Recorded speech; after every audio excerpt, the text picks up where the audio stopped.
और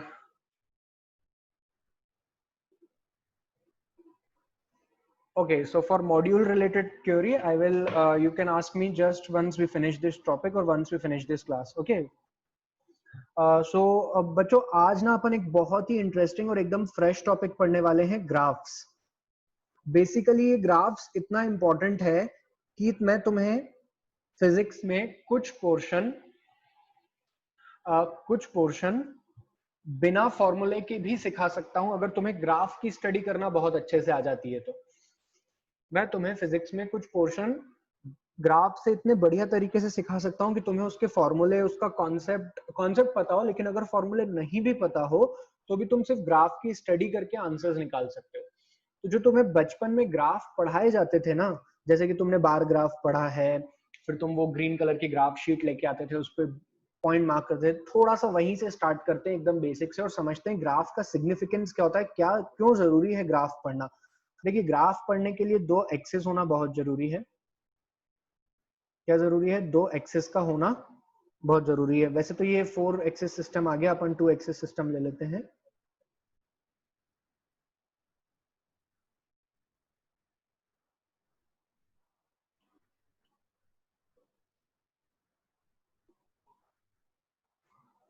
ठीक है, मान लीजिए ऐसा एक्सिस सिस्टम है, this is known as Y axis and this is known as X axis.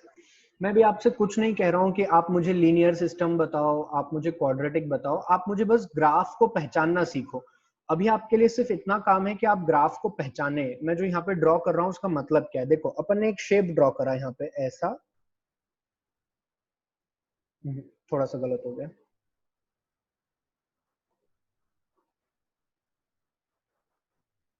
ऐसा शेप ड्रॉ करा हमने। ठीक है, अब इस शेप पे हम स्टडी करते हैं। अगर कोई यहां पर देखे तो पहली इंफॉर्मेशन तो यही मिलती है कि दिस ग्राफ में ये y और x एक्सिस का जो भी डाटा है ये 0 से नहीं, यहां से स्टार्ट हुआ है, दिस 1 पॉइंट से स्टार्ट हुआ है। ठीक है, ये पहली इंफॉर्मेशन ग्राफ देख के समझ में आती है। फिर ये वाली लाइन को ध्यान से देखो, ये जो मैं काटता जा रहा हूं ना, इस लाइन को ध्यान से देखो। इस लाइन को तुम ध्यान से देखोगे, तुम ये ऑब्जर्व करोगे कि y बढ़ रहा है। मैं इसको और ऐसा बना देता हूं इस ग्राफ को, रुको, ऐसा। जब मैंने इस ग्राफ को ऐसा बना दिया, इसका मतलब क्या हुआ कि सर 0 से, मान लीजिए 0 से ही स्टार्ट हुआ है, तो सर 0 से ग्राफ स्टार्ट हुआ है और y और x की जो ये लाइन है ना, ये भी स्ट्रेट लाइन है।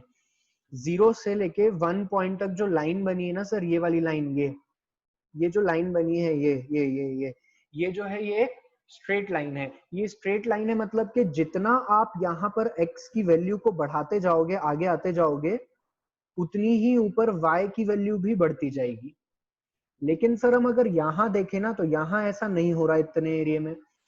इधर अगर हम ध्यान से देखें और इन 2-3 पॉइंट को, कोई से भी इस लाइन पे 2-3 पॉइंट देखें, तो x में जो चेंज हो रहा है ना वो बहुत छोटा है, लेकिन y में जो चेंज हो रहा है वो बहुत बड़ा है। देखो x में जो चेंज हो रहा है और y में जो चेंज हो रहा है ये बहुत बड़ा है। तो इसका मतलब यहाँ पर y और x में इक्वल बिहेवियर नहीं है कि आपने 4 यूनिट x बढ़ाया तो 4 यूनिट y बढ़ रहा है। फिर यहाँ पे देखो, ये वाली लाइन को अगर मैं ध्यान से देखूं तो ये वाली लाइन में क्या हो रहा है देखना। यहाँ पे सब बच्चे ध्यान से देखना, बहुत काम की बात बता रहा हूं मैं। ये एक लाइन बना दी मैंने और इस पॉइंट से ये एक लाइन उतार दी। अब देखो x में कितना छोटा चेंज हुआ है, सिर्फ इतना सा चेंज हुआ है x में, डेल्टा x बहुत छोटा सा चेंज हुआ है। लेकिन इसके कंपैरिजन में ग्रीन लाइन पे डिफरेंस देखो, y में कितना ज्यादा चेंज हुआ है। मतलब ये रीजन ऐसा रीजन है, ये रीजन जो है, ये यहां से यहां तक का रीजन ऐसा है कि आप जरा सा भी x इधर शिफ्ट होते हो तो आपके y में बहुत ब्रॉड चेंज आता है। कैसा चेंज आता है? ब्रॉड, बहुत बड़ा चेंज आता है। स्मॉल चेंज इन x से small change in x, broad change in y। मानते हो ये बात? फिर अब ये तो वही रीजन हो गया कि यहां पर अब ध्यान से देखो, इस कलर को लेता हूं मैं, यहाँ पे इस कलर पे देखो ध्यान से, ये वाला। सर अगर हम यहां देखें तो ये रहा एक पॉइंट और ये ले लेते हैं एक पॉइंट, यहाँ पे x में इतना चेंज आया,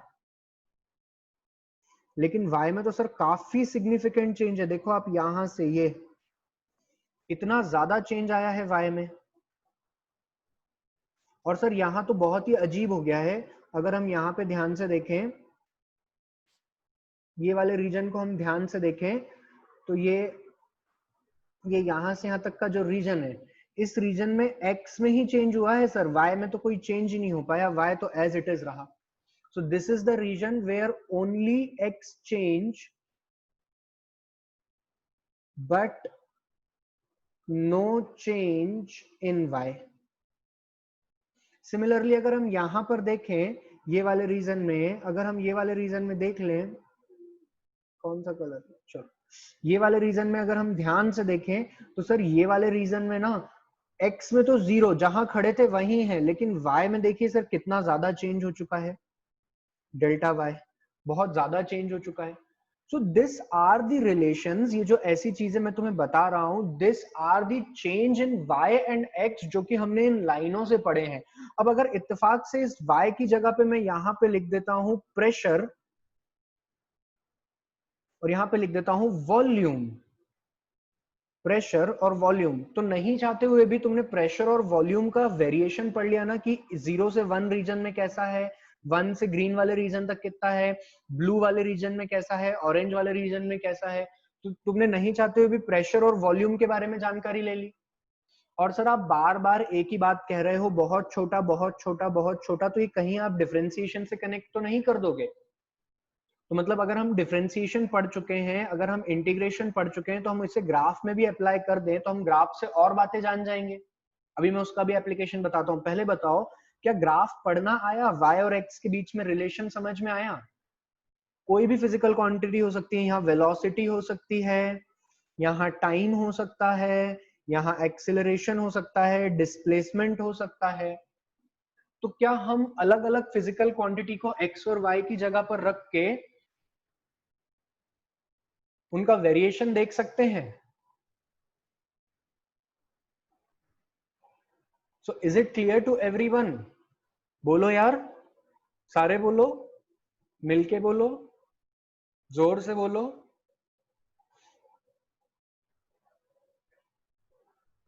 आया समझ में? जय माता दी.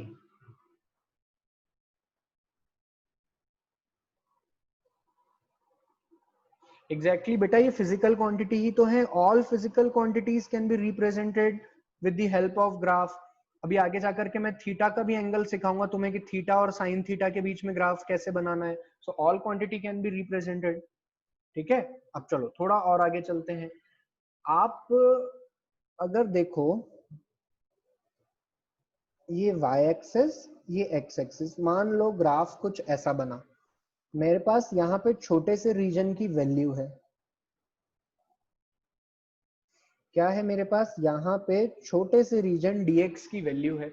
अगर मैं इस रीजन में यहां से स्टार्ट कर दूं छोटे छोटे रीजन मार्क करते जाना, एक ये, फिर दूसरा ये, फिर तीसरा, ये सब छोटे हैं, ठीक है, बहुत छोटे छोटे, ऐसे यहां तक मैं पूरे रीजन बना दूं. कहां से कहां तक सर? ए पॉइंट से लेकर के बी पॉइंट तक. तो छोटे छोटे रीजन को जब मैं एड अप कर दूंगा तो इंटीग्रेशन ही तो हो जाएगा ये.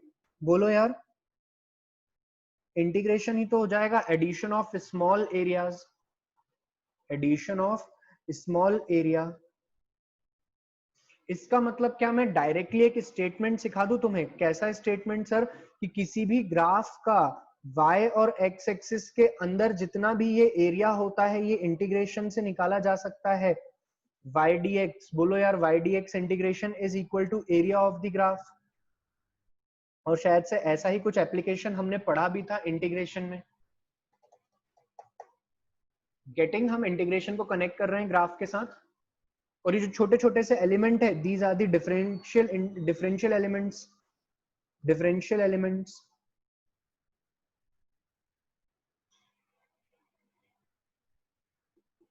Got it everyone? अच्छा, अगर ये कहानी समझ में आई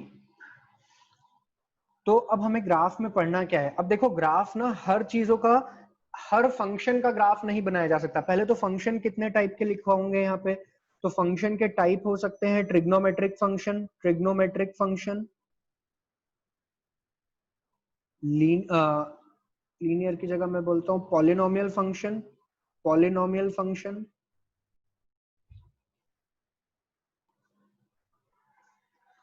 ट्रांसेंडेंटल फंक्शन। तो ऐसे बहुत सारे फंक्शन, एल्जेब्रिक फंक्शन,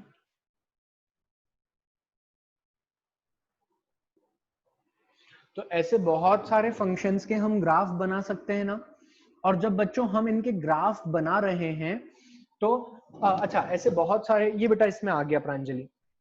जब अब है ना हर फंक्शन का ग्राफ बनाना पॉसिबल नहीं है, मैं आपको बहुत स्टैंडर्ड फंक्शन के ग्राफ सिखाऊंगा। इस चैप्टर में हम यही डील करने वाले हैं कि जो स्टैंडर्ड फंक्शंस होते हैं, जैसे लीनियर इक्वेशंस हुए, क्वाड्रेटिक इक्वेशन हुई, ट्रिग्नोमेट्रिक फंक्शंस हुए, और अपने लॉगरिथमिक और एक्सपोनेंशियल फंक्शंस हुए, इनके स्टैंडर्ड के मैं ग्राफ ड्रॉ कैसे होते हैं, इनके लिमिटिंग पॉइंट्स क्या है, और इनकी इन ग्राफ को पढ़ना कैसे, ये जरूर मैं सिखाऊंगा। लेकिन मैं सारे फंक्शन के ग्राफ आपको नहीं पढ़ा सकता। आप मुझसे पूछोगे सर एक क्वेश्चन था sine x square plus 2x, इसका ग्राफ बता दो, तो इसका ग्राफ मैं नहीं सिखा सकता आपको। हाँ, लेकिन मैं इसका स्लोप बता सकता हूँ, क्योंकि मैंने इसके बारे में डिफरेंशिएशन में पढ़ाई कर रखी है थोड़ी थोड़ी। मैं जानता हूँ इसको डिफरेंशिएट कर दूंगा चेन रूल लगा करके, तो जो मुझे इक्वेशन मिलेगी वो स्लोप की इक्वेशन मिल जाएगी। बोलो यार, is it clear to everyone हम क्या पढ़ रहे हैं?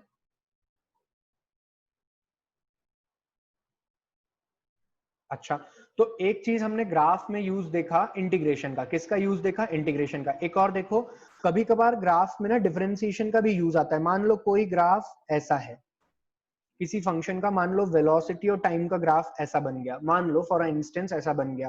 तो देखो, यहां से यहां तक ये वाले पॉइंट पे एक स्लोप बनेगा, ये वाले पॉइंट पे एक स्लोप बनेगा, और ये वाले पॉइंट पे एक स्लोप बनेगा।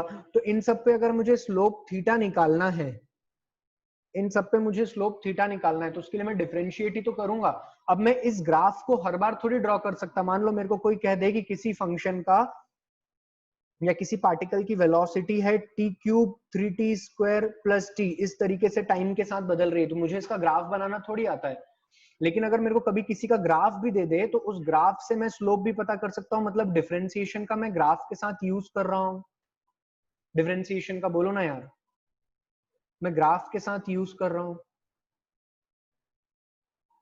पिक्चर समझ में आ रही है? जो पूरा माहौल बन रहा है, समझ में आ रहा है ना क्या पढ़ने जा रहे हैं हम? अलग अलग ग्राफ पढ़ेंगे, उन ग्राफ पे स्क्वायर देखेंगे,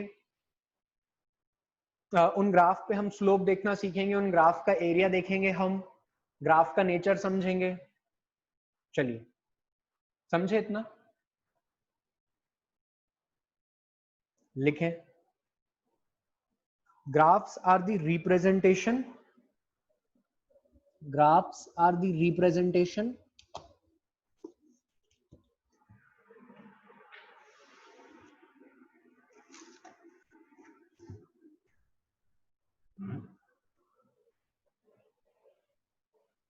graphs are the representation of physical quantities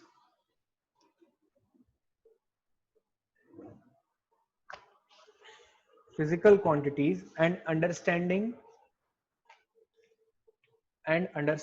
their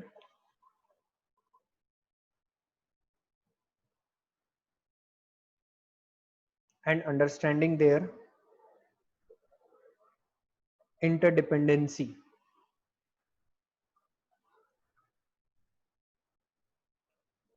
and understanding their interdependency।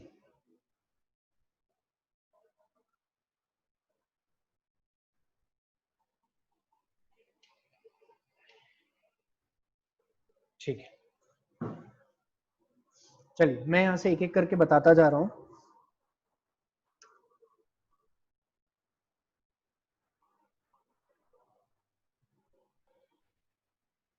Basics of graph। You people can keep your camera off।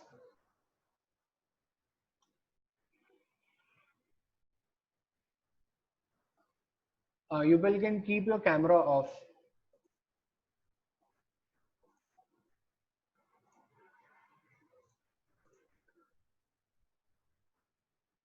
Okay।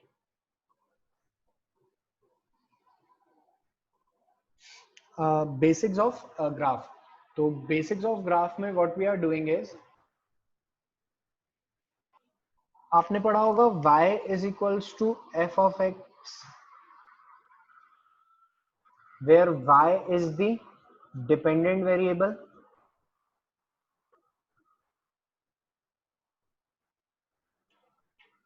and x is the independent variable. Where y is the dependent variable and x is the independent variable. और यहां पे लिख सकते हैं हम y depends on x,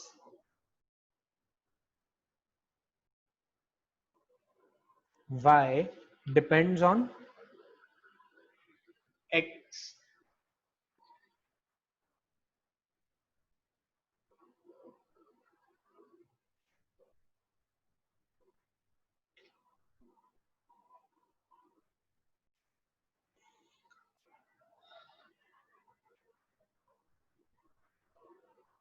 okay, so y depends on x, हमने इतनी कहानी पढ़ रखी है।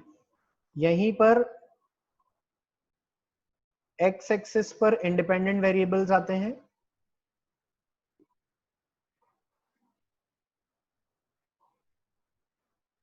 और y एक्सिस पर डिपेंडेंट वेरिएबल्स आते हैं।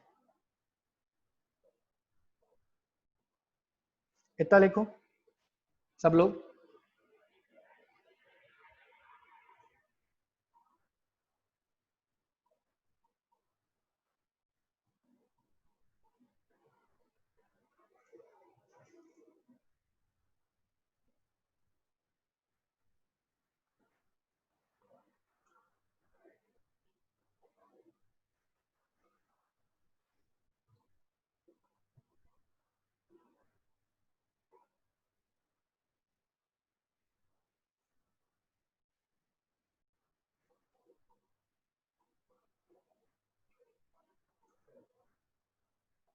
ओके,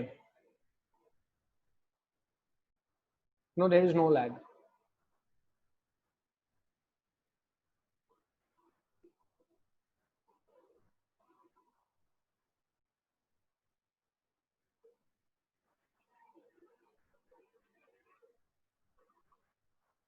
ओके, तो जो नेक्स्ट हमको देखना है वो क्या देखना है? Straight line equations.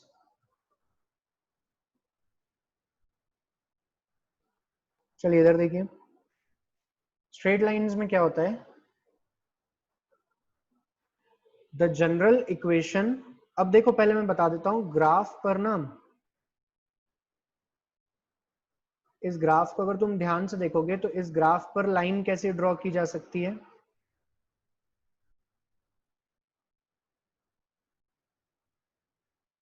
इस ग्राफ पर सर अगर हम लाइन ड्रॉ करने जाएंगे तो एक लाइन ऐसी ड्रॉ की जा सकती है, एक ऐसी की जा सकती है, एक ऐसी की जा सकती है, एक ऐसी की जा सकती है। 1 2 3 4, ये 4 पैटर्न की लाइन ड्रॉ की जा सकती है इस ग्राफ पर। ठीक है,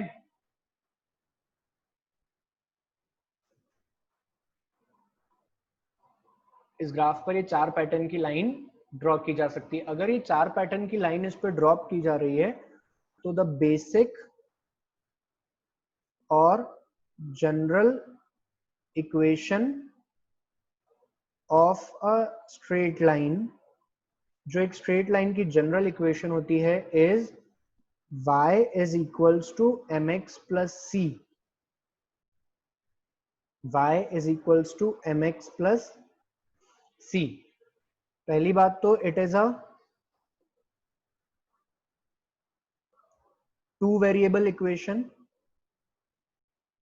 टू वेरिएबल इक्वेशन। सेकेंड, ये एक लीनियर इक्वेशन है, इसमें कहीं भी स्क्वायर नहीं है। There is no need to draw, I will give you sufficient time to copy from the screen. It is the linear equation in one variable. It is the linear equation in one variable.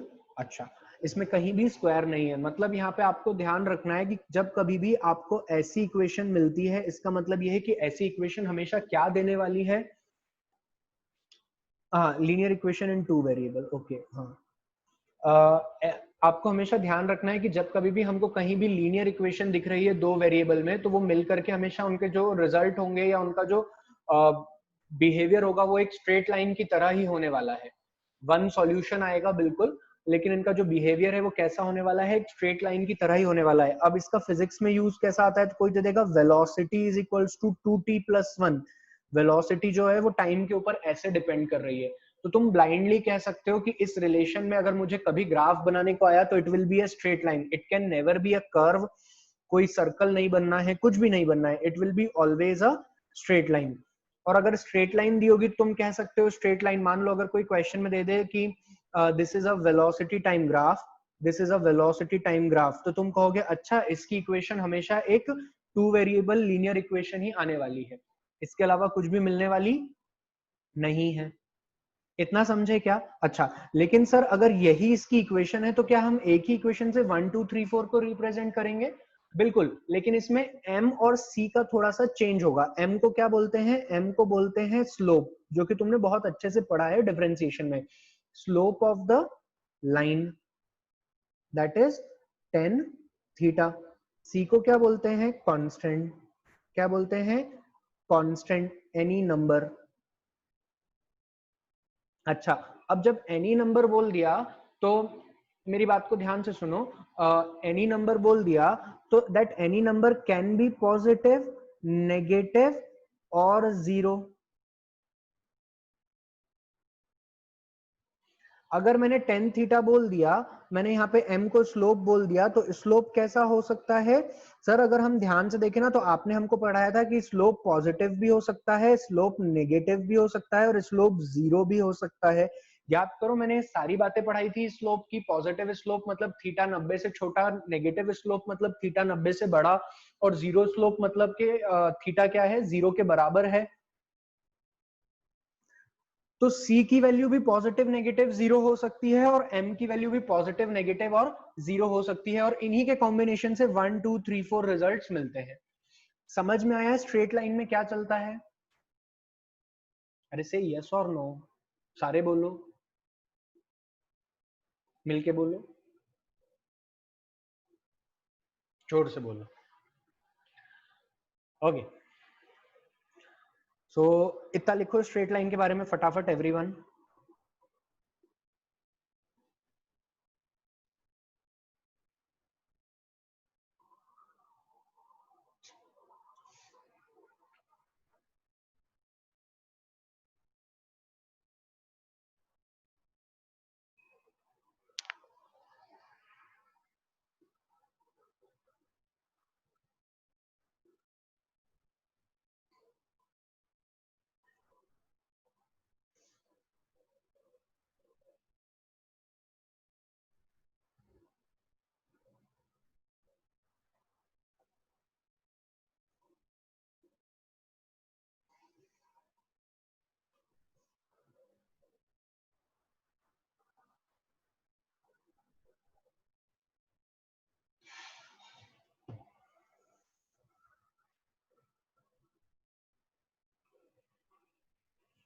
Okay, so done everyone. See Z axis का होना मतलब कि तुम्हारी screen के सामने से तुम्हारे face की तरफ जो एक्सिस आ रही है दैट इज जेड एक्सिस, ठीक है। और जब जेड एक्सिस में कुछ होगा तो वहां भी स्ट्रेट लाइन ही होगी। जैसे कि जेड एक्सिस में लाइन भी हो सकती है, लेकिन जेड एक्सिस, तीन एक्सिस को मिलाकर हम प्लेन की स्टडी ज्यादा करते हैं, प्लेन या 3D ऑब्जेक्ट्स की स्टडी ज्यादा करते हैं, ठीक है।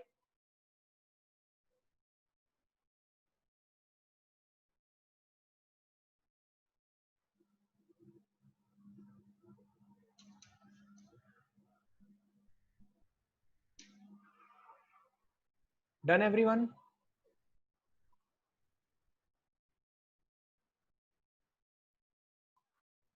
थोड़ा जल्दी लिखो।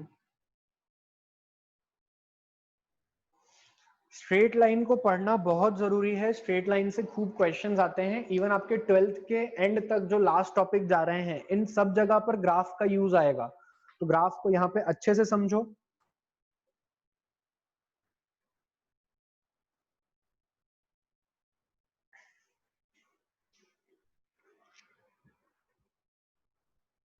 Done, okay. चलिए तो केस 1 लेते हैं सबसे पहले।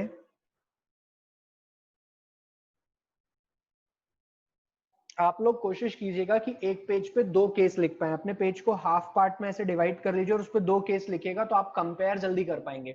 और अगर लॉन्ग रजिस्टर है तो एक पेज पे 3 केस लिखिएगा, 6-7 केस बनेंगे, काम आसानी से हो जाएगा।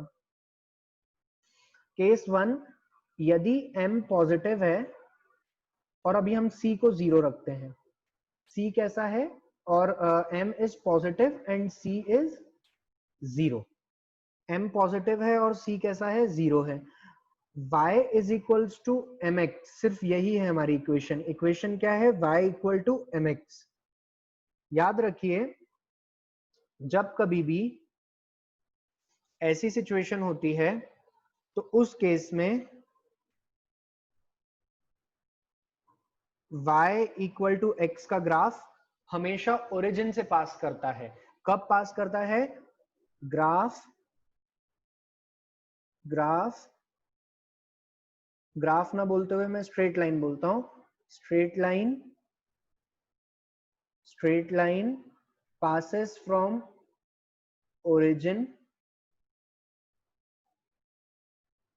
from origin at an angle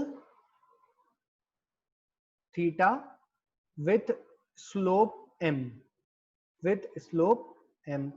इस थीटा एंगल से जा रही होगी और स्लोप क्या होगा, m होगा। क्लियर हुआ इतना। ये कब पॉसिबल है, जब c कैसा है हमारे पास में 0, जब c 0 होगा तो ग्राफ हमेशा ओरिजिन, स्ट्रेट लाइन हमेशा ओरिजिन को टच होते हुए निकलेगी। वो ऐसे भी जा सकती है स्ट्रेट लाइन, कैसे जा सकती है सर, स्ट्रेट लाइन ऐसे भी जा सकती है, देखो ऐसे भी जा सकती है, फिर कैसे जा सकती है स्ट्रेट लाइन ऐसे भी जा सकती है। It can be at multiple angle, कुछ भी हो सकता है, θ2 भी हो सकता है, ये θ3 भी हो सकता है, तो ऐसा एंगल कुछ भी हो सकता है, लेकिन वो हमेशा पास कहां से होगी, ओरिजिन से होगी। क्लियर हो रही है क्या मेरी ये बात सबको?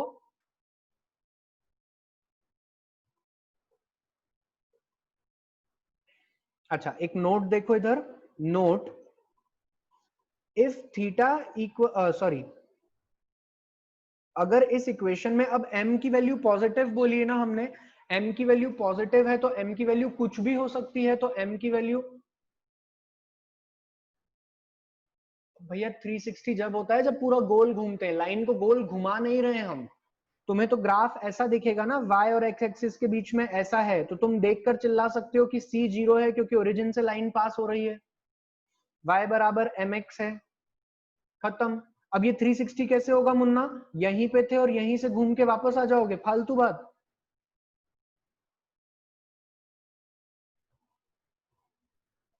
चलिए इधर देखिए, तो अगर m की वैल्यू 1 हो जाती है तो इस इक्वेशन में, इन इक्वेशन 1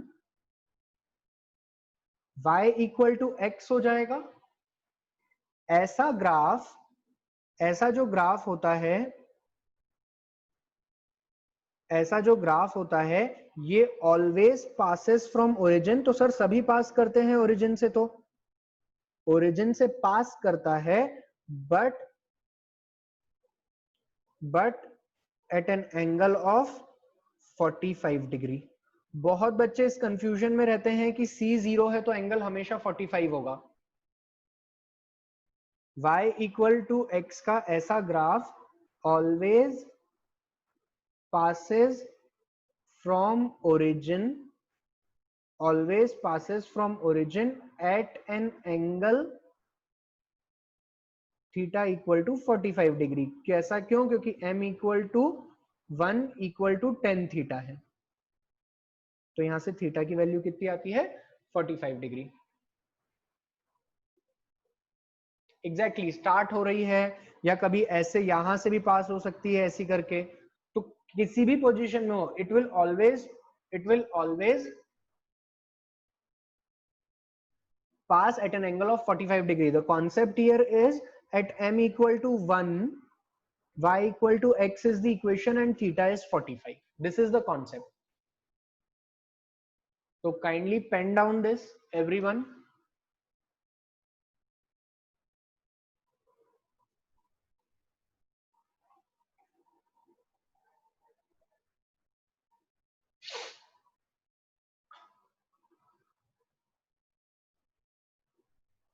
तो is it clear to everyone कि y इक्वल टू mx की जो लाइन होगी, y इक्वल टू mx की जो लाइन होगी, it will always pass from origin, it will always pass from origin at any angle theta. लेकिन अगर m की वैल्यू 1 हो जाए तो थीटा की वैल्यू 45 हो जाएगी। लेकिन अगर m की वैल्यू 1 हो जाए तो थीटा की वैल्यू क्या हो जाएगी? 45 हो जाएगी। Okay,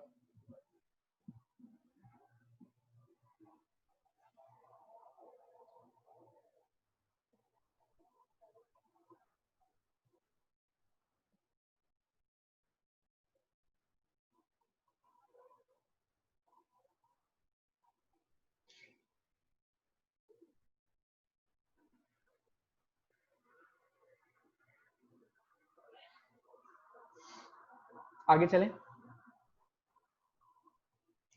case 2,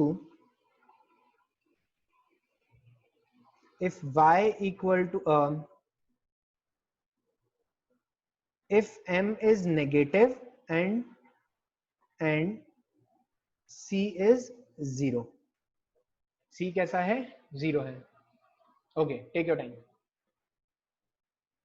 quick quick quick.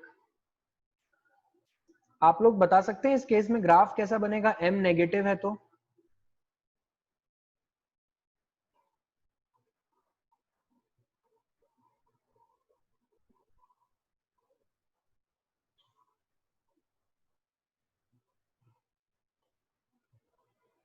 Graph will be like this. ऐसा कैसे पता लग गया सर आपको? Since m is negative, theta is greater than 90 degree, तो theta is greater then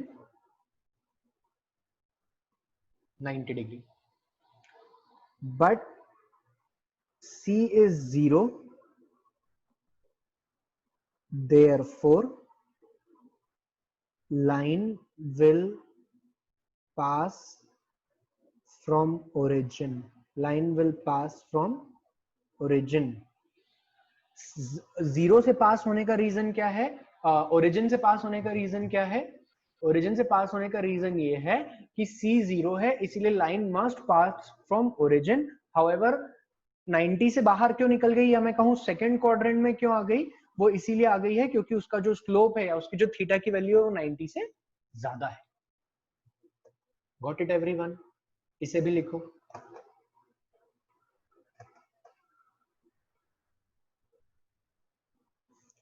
So the equation is y equal to minus mx।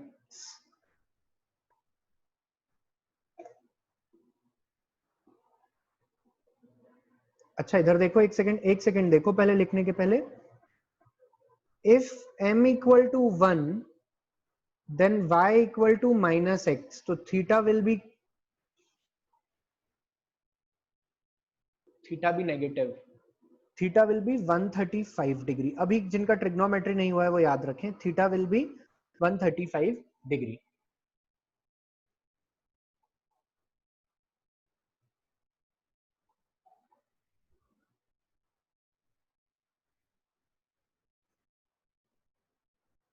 Okay, now pen down all this.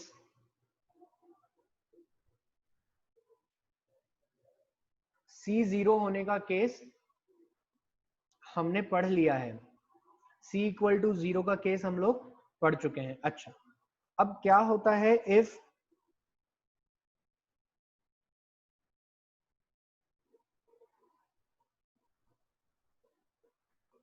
if m is 0, सिर्फ m 0 and c can be anything. अच्छा, c भी 0 ले लेते हैं। पहले मैं c का फंडा बता देता हूं। बेसिकली कांस्टेंट क्या करता है देखो, रोल ऑफ कांस्टेंट,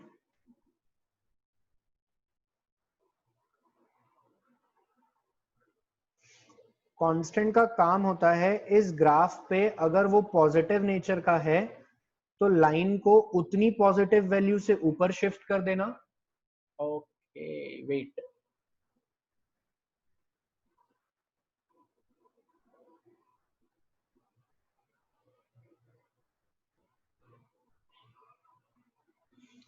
ग्राफ का काम होता है, ग्राफ में जो रोल ऑफ कांस्टेंट है इसका काम क्या होता है, इसका काम होता है अगर ये पॉजिटिव है तो लाइन को उतना ऊपर शिफ्ट कर देगा, अगर ये नेगेटिव है तो लाइन को उतना नीचे शिफ्ट कर देगा, और अगर ये जीरो है तो लाइन हमेशा ओरिजिन से ही पास होगी।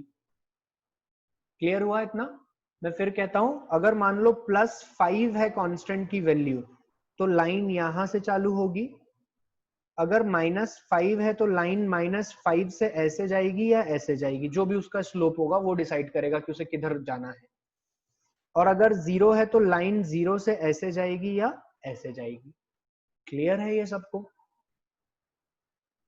अभी रोल ऑफ कांस्टेंट लिखने की नीड नहीं है, it is just explanatory concept. अपन इसको ड्रॉ करते हैं।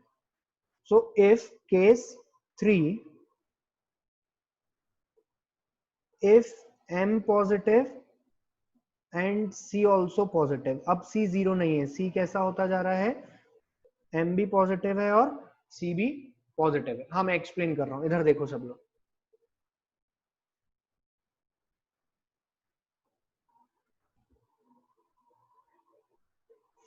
y और x, इस ग्राफ में m भी पॉजिटिव है और c भी। अब m के पॉजिटिव होने का मतलब क्या हुआ, जल्दी से बोलो, अभी पढ़ा ना तुम लोगों ने? मैं एक्सप्लेन करता हूँ रोल ऑफ कांस्टेंट, वही एक्सप्लेन कर रहा हूं। m के पॉजिटिव होने का रोल मतलब क्या हुआ, it is theta is less than 90 degree. बेटा जब m की वैल्यू 1 होती है तो वो 45 डिग्री होता है थीटा। मैंने m पॉजिटिव बोला है तो पॉजिटिव में इट कैन बी एनीथिंग, तो लाइन पक्का है सर ओरिजिन से ही पास होगी, ऐसी ही पास होगी। ठीक है, लेकिन अब यहां पर c भी पॉजिटिव है। क्या है, c पॉजिटिव है। c के पॉजिटिव होने का मतलब ये हुआ कि अब जो आपकी लाइन है अब वो पॉजिटिव तो रहेगी, उसका इंक्लिनेशन अभी भी इतना ही रहेगा, लेकिन now it will start from a positive height, कुछ +c डिस्टेंस ऊपर से स्टार्ट होगी। Still it has same theta as that of the previous one. Theta में कोई चेंज नहीं आया है, लेकिन +c के आने से इफेक्ट क्या आ गया है, +c के आने से क्या इफेक्ट आया है, +c के आने से ये इफेक्ट आया है कि लाइन पहले जहां ओरिजिन पर थी उससे +c ऊपर आ गई है, ओरिजिन से +c ऊपर से ड्रॉ हो रही है। This is the equation of y is equals to mx + c। इधर देखो, this is the equation of y equal to mx। ये सारा क्या था, y इक्वल टू mx की इक्वेशन थी, and this is the equation of y equal to mx + c। +c means origin से +c उतना ऊपर। Is it clear to everyone? By positive c the line move upward by distance +c keeping slope constant। जैसा previously था y equal to mx में वैसा ही slope है, मतलब constant की वैल्यू होने से +c लाइन ऊपर उठ गई है। हाँ, अगर आपको कोई ऐसा पूछ ले कि बताओ लाइन कहां से स्टार्ट हुई है, तो तुम ऐसा भी कह सकते हो कि लाइन इस बार 0 से स्टार्ट नहीं हुई है, लाइन कहां से स्टार्ट हुई है, लाइन +c ऊपर से स्टार्ट हुई है। ऐसा भी बोल सकते हो, कोई दिक्कत नहीं है, दोनों बातें सही है। मैं उसको थोड़ा पीछे भी ड्रॉ कर रहा हूं कि आपको पूरी क्लैरिटी समझ में आए। Is it clear to everyone? C का इफेक्ट क्या आया?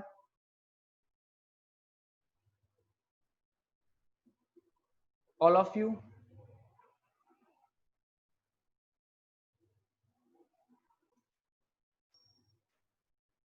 ओके, अब मुझे बताओ, अब मुझे बताओ क्या होगा अगर स्लोप m पॉजिटिव हो जाए, m भी नेगेटिव है और c भी नेगेटिव है, या चलो m positive and c negative. m negative मैं लिखवाता हूं, case 4 m positive and c is negative. Explain, कुछ तो बताओ यार।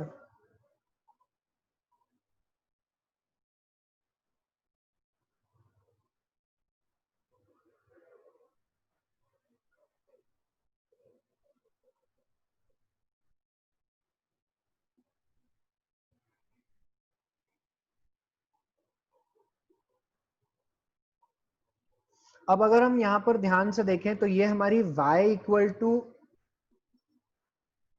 ये जो लाइन जाती थी ये काय की जाती थी, y इक्वल टू mx की लाइन जाती थी.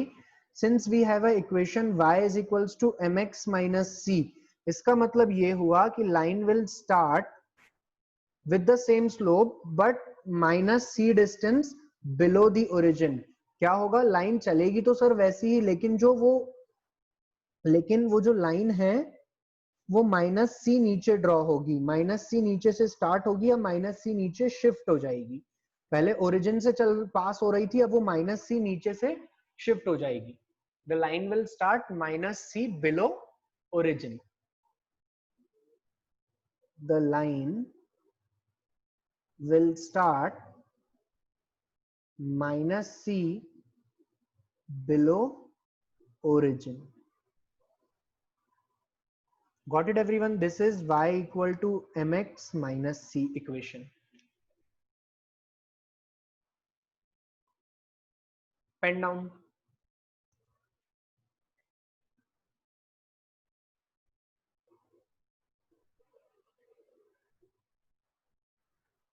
यदि प्लस माइनस नहीं हुआ तो जीरो होगा, और c जीरो होगा तो लाइन यहां से पास करेगी. ठीक है,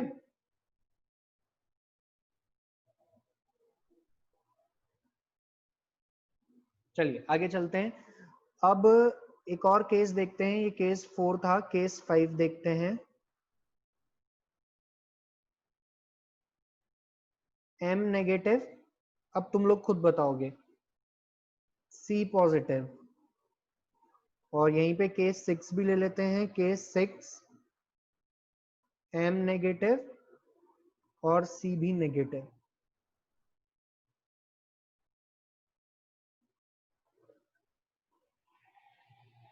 चलिए बताइए आप लोग.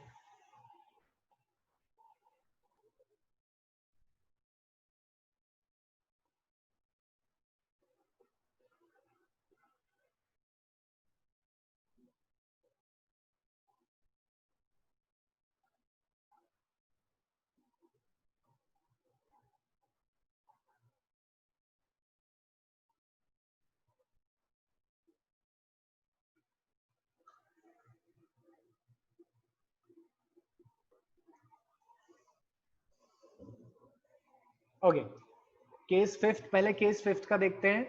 सर सी तो नेगेटिव है तो line will pass plus c above origin, लेकिन एम नेगेटिव है तो लाइन ऐसी पास होगी. लाइन कुछ ऐसी बनने वाली है. थीटा नेगेटिव भी हो गया, एम नेगेटिव, और प्लस सी ऊपर भी हो गया. बोलो ना यार, क्लियर है क्या?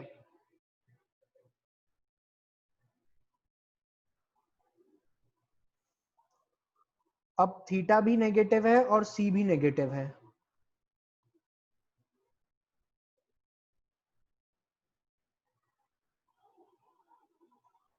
तो लाइन कैसी बनेगी? तो लाइन बनेगी ऐसी. यहां पे अगर हम देखें तो theta is greater than 90 degree, m negative, m negative, और यहां पर अगर ये हाइट देखें, ये वाली हाइट, ये और ये, तो दिस इज माइनस सी. तो सी नेगेटिव एंड एम नेगेटिव. क्या ये आप लोगों के डायग्राम क्लियर है सबको? Case 5 and case 6. Everyone in the class? That's very good.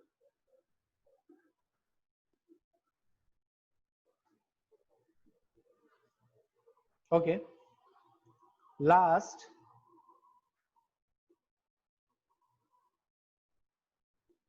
m0, c positive,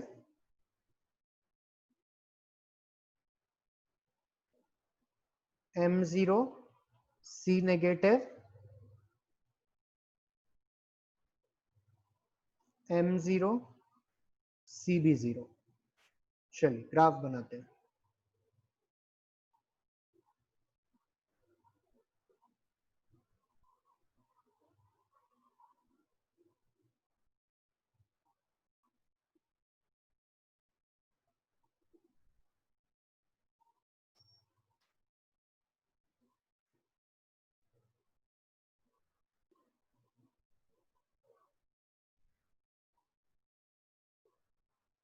पहले ये वाला देख लेते हैं। आओ, m 0 है और c कैसा है, पॉजिटिव है। अच्छा पहले वाला लिख लो, फटाफट इसे पेन डाउन कर लो, इसे पेन डाउन कर लो जिन्होंने नहीं लिखा है, जल्दी।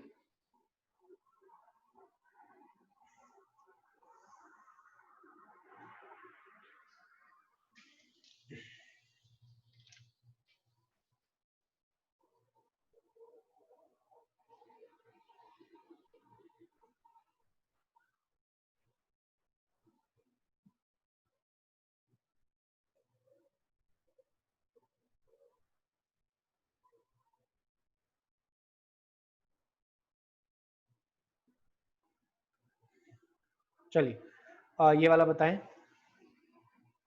m0,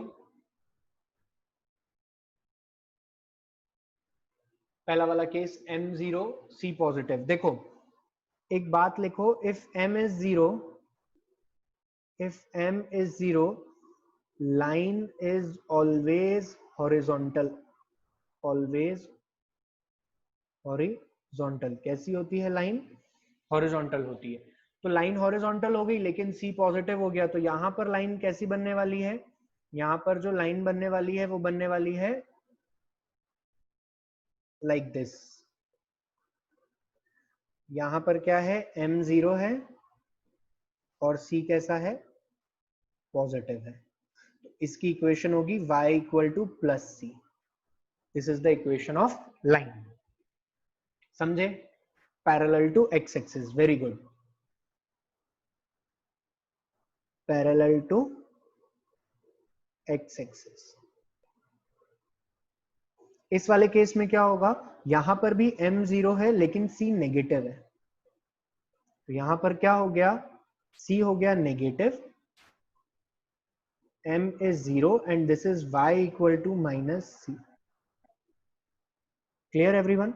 अब m भी 0 है और c भी 0 है, ऐसी सिचुएशन में line will always move along x axis, line will always move along x axis.